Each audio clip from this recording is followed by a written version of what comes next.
اعوذ باللہ من الشیطان الرجیم بسم اللہ الرحمن الرحیم۔ روحانی وظائف آفیشیل کے معزز سامعین و ناظرین، السلام علیکم ورحمۃ اللہ وبرکاتہ۔ اگر آپ بڑے بڑے لمبے وظائف سے تک چکے ہیں اور آپ کے ایسے کام ہیں جو آپ کی حاجات ہیں وہ پوری بھی نہیں ہو رہی، آپ رجت سے بھی ڈرتے ہیں، آپ کو تعویذات سے یا اعمال سے یا وظائف سے کوئی فائدہ بھی نہیں ہو رہا، تو آج کی ویڈیو خصوصاً آپ کے لیے ہے۔ اول سے لے کر آخر تک دیکھیں تاکہ اس ویڈیو دیکھیں جو نقش آپ کو اسکرین پر نظر آ رہا ہے، سب سے پہلے ہم سیکھیں گے کہ اس کو ہم کس طرح لکھیں گے، اس کی چال کیا ہے، اس کو کس دن لکھیں گے، اس کو کس چیز سے لکھیں گے۔ ٹھیک ہے، یہ ساری باتیں میں ڈیٹیل سے، اور اس میں آپ تاثیر کیسے پیدا کریں گے، یہ ساری باتیں میں ڈیٹیل سے بتاؤں گا۔ آپ نے ویڈیو مکمل دیکھنی ہے، چھوڑنا نہیں ہے، کہیں پہ مس نہیں کرنا۔ سب سے پہلے ہمارا یہ جو خانہ ہے انا اعطیناک الکوثر، اس کو آپ نے لکھنا ہے۔ پھر آپ نے یہ والا خانہ لکھنا ہے فصلی لربک وانحر۔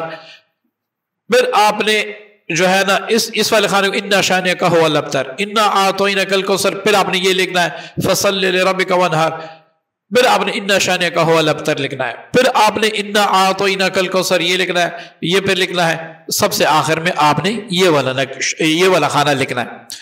یہاں تک تو آپ کو سمجھ آ گیا۔ اب اس کی 3 دن ریاضت ہے جو مختصر ہے۔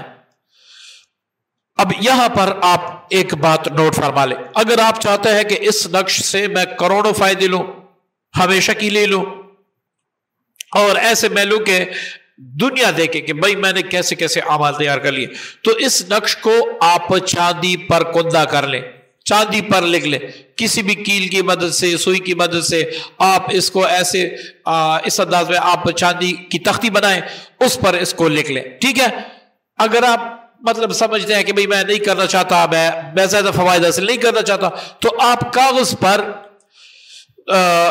ارکی گلاب میں تھوڑا سا زعفران ڈال کے، کستوری ڈال کے، ان کو مکس کر کے اس سے آپ اس نقش کو لکھیں۔ اگر آپ کہتے ہیں کہ بھئی میں اتنا کنجوس ہوں کہ میں اس پر بھی نہیں لکھ سکتا، تو پھر آپ کسی بھی سیاہی سے لکھ دیں۔ ٹھیک ہے جی، سب سے بہتر چاندی والا ہے۔ اگر آپ چاندی پہ خود نہیں بنا سکتے تو کچھ ہدیہ کے تحت آپ حفظی بھی بنوا سکتے ہیں۔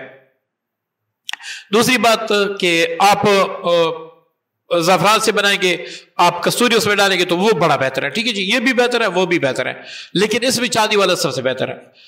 اب آپ نے یہ نقش لکھ دیا، ٹھیک ہے، یہ نقش لکھ دیا۔ اب 3 دن ایک وقت ایک جگہ پہ، 3 دن ایک وقت ایک جگہ پہ آپ نے 777 بار سورہ کوثر پڑھ کے اس پر دم کرنا ہے، زکوٰۃ کی نیت سے۔ ٹھیک ہے جی، 777 بار سورہ کوثر پڑھ کے اس پر دم کرنا ہے، اور آخر کوئی بھی درود شریف 11 بار پڑھ لیں، 21 بار پڑھ لیں، جتنا آپ گڑ ڈالیں گے اتنا ہی میٹھا ہوگا۔ اس کے بعد جب 3 دن مکمل ہو جائے، اس تختی کو یا آپ نے تعویذ بنائے، اس کو اپنے پاس محفوظ رکھیں۔ آپ گھر میں بھی کسی جگہ محفوظ رکھ سکتے ہیں۔ دن میں کسی بھی وقت آپ روزانہ 101 بار سورہ کوثر پڑھ کے اس پر دم کیا کریں، آپ کے کام خود بخود بنیں گے۔ اب جب آپ کو ضرورت ہوگی کسی خاص کام کے لیے، ٹھیک ہے، کسی خاص کام کے لیے، تو آپ نے کیا کرنا ہے، ایک نقش لکھنا ہے۔ وہ دن بھی میں بتاتا ہوں، آپ نے زکوٰۃ کس دن دینی ہے، سب سے بہترین دن کون سے ہے جس میں آپ نے اس کو لکھنا ہے، وہ بھی میں بتاتا ہوں، لیکن پہلے آپ نقش کو سمجھیں۔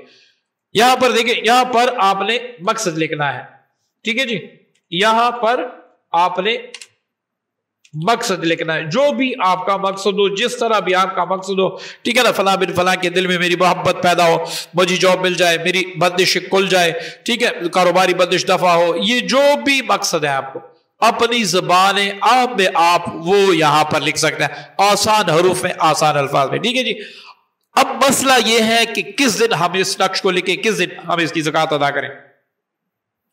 جو اس کے لیے سب سے بہتر ہے وہ چاند کے 13، 14، 15 تاریخ ہے، ان کو ایام بیز بھی کہتے ہیں، 13، 14، 15 تاریخ ہے۔ اس کا سب سے بہترین وقت کون سا ہے؟ عشاء کی نماز کے بعد۔ آپ عشاء کی نماز کے بعد پہلے دن تختی لکھ لیں، اس کے بعد آپ اس پر پڑھائی کر کے 3 دن اس پر پڑھائی کر کے تو دم کرتے رہیں۔ اس کے بعد جب آپ کسی بھی نیک مقصد کے لیے، محبت کے لیے یا کوئی کام کے لیے آپ دیں گے، تو آپ وہ دن اپنے پاس نوٹ کر لیں۔ آپ نے جمعے، سب سے بہترین جو دن ہے وہ جمعے کا ہے۔ جمعے کے دن جب سورج نکلے، اس نقش کو آپ لکھ لیں،